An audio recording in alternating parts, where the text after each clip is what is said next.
I don't have one. Thus, with the wars having been finished throughout the whole world, Octavian Augustus returned to Rome. In the 12th year. He had been made In the 12th year since. consul, or afterwards he had been made consul in his 20th year. From then, he obtained, he alone obtained the rule of the Republic for 44 years. Wow, he was old. Before he had held the rule with Antony and Lepidus for 12 years. So, talking about the second triumvirate.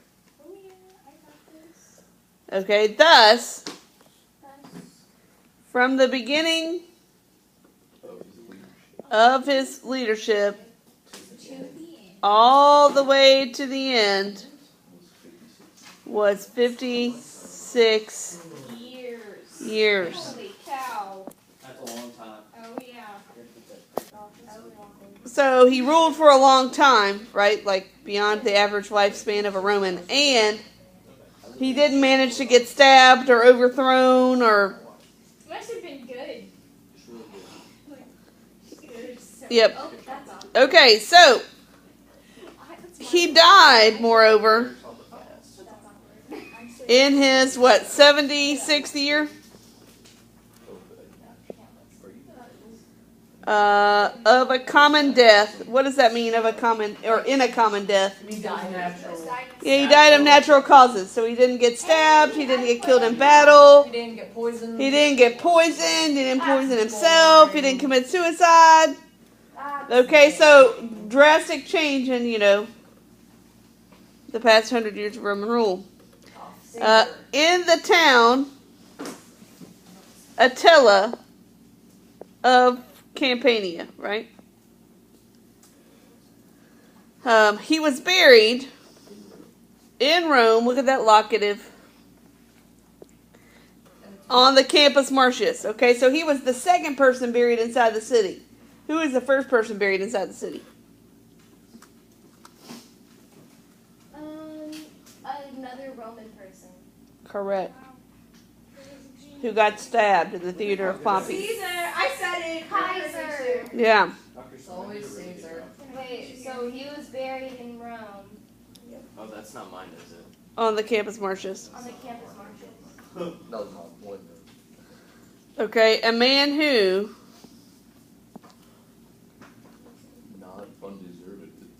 not undeservedly, Was considered a god from those. yeah, from the greatest part, was thought similar to a god, yeah. So the reason it's to a god, Similis takes the dative. For he was neither more lucky in war or restrained in peace. what is this facile ulus? Where?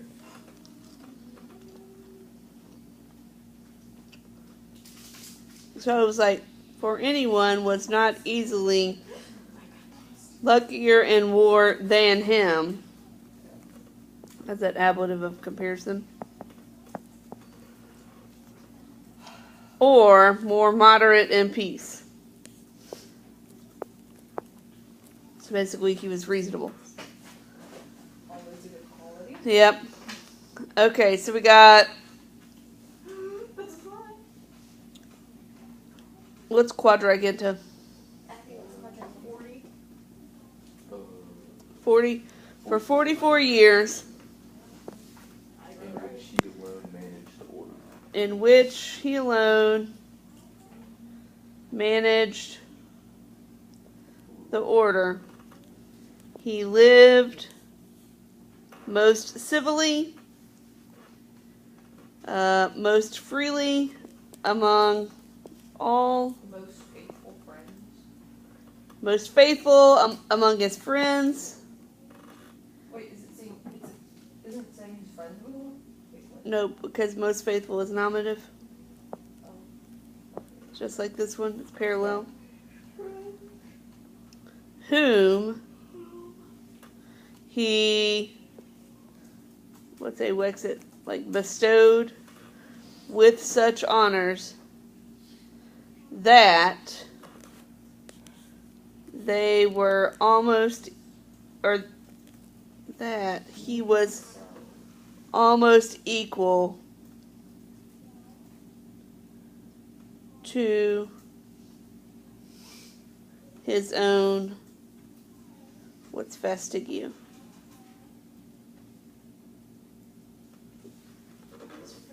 Greatness. Greatness, okay.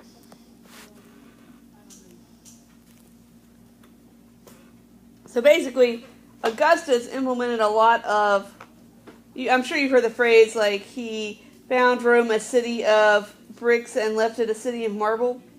So Augustus did a lot of things to kind of, make Rome great again, for lack of an actual better term. So he instituted some, moral code laws about, what you could and could not do. He tried to make Rome more civilized. Okay, now some people could think that would make it Rome a little bit, more oppressive, right? Because you didn't really have the freedom to do whatever it was you wanted to do. But historians think that he had to do it, right, in order to protect his rule and not get himself killed. But he had enough either respect or fear from the public that, he was well respected enough to keep on ruling. I kind of think of him like George Washington. Okay, even though George Washington didn't rule until his death, but because of all the crap that they had been through to get to where they were, right? They put him up on a pedestal and considered him the greatest ever because he brought peace to a generation that had never seen peace. Kind of like Dwight Eisenhower was thought to be a great president because he picked up the pieces after World War II.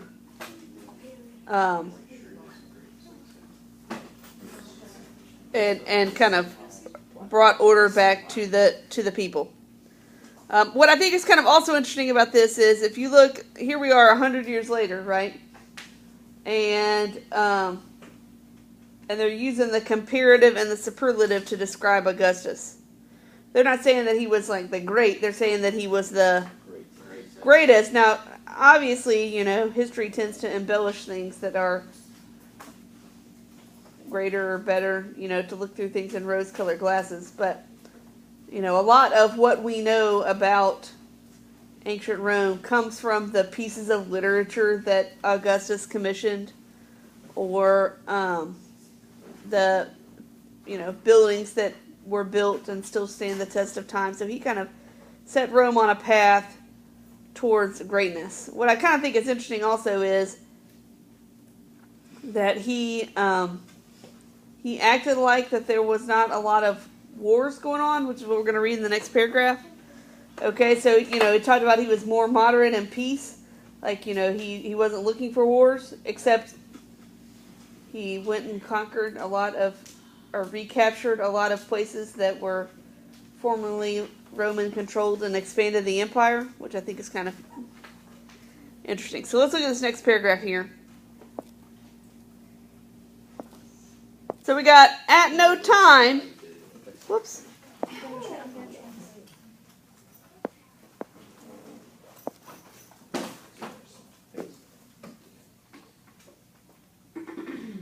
So we got, at no time before him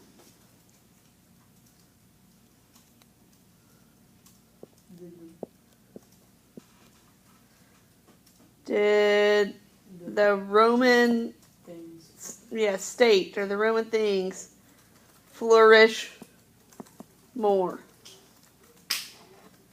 That's some pretty high praise, isn't it? Yeah.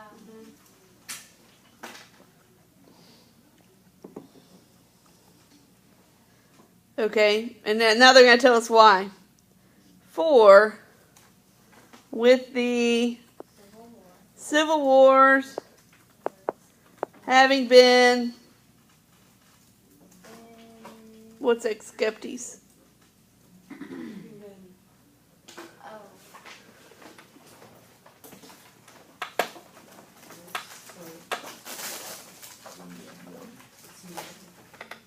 Is it like done? I guess so. Oh. Like with the Civil War. I guess with the Civil Wars having been, Taken over. what's that last word? Withstand. Withstood. Let's do that.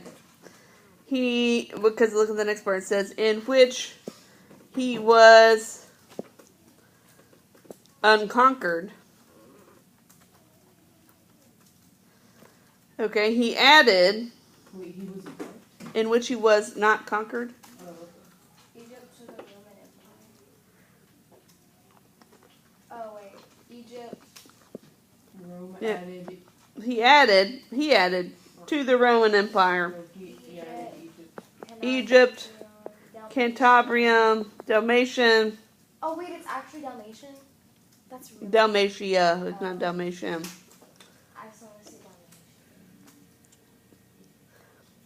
Dalmatian. And then this is talking about Dalmatian. Often before having been conquered, right? But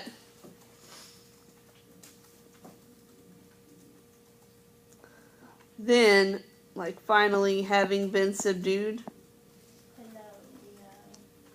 Wait, what did you just say? Oh, wait, But- can you do that again? After Dalmatian. Okay, often before having been conquered, but finally then having been subdued. Why does a fly keep coming? Pannonium, Aquitania, Illyrica, Rita, the Wendelli,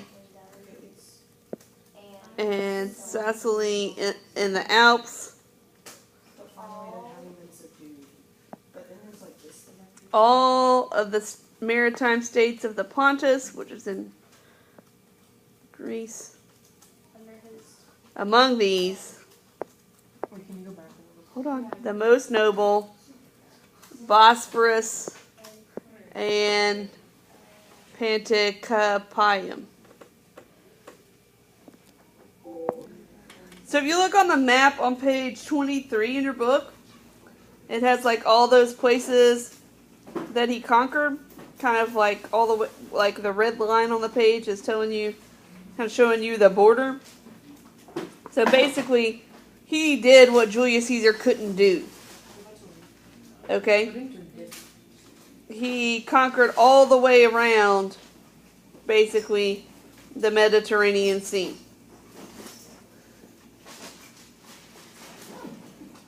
So with that in control, then the next guy could just keep building on the success that he had had.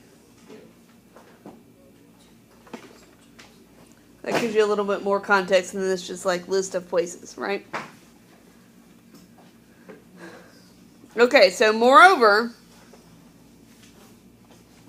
he conquered the Dacians, yep, in many battles. And we'll talk more about kind of what Augustus did and who he was and all of that in a chapter. We're going to read what's called the Res Gestae, which are the things that Augustus did that he kind of like wrote himself as his memoir. This is just kind of giving you an overview of who Augustus was and what he did.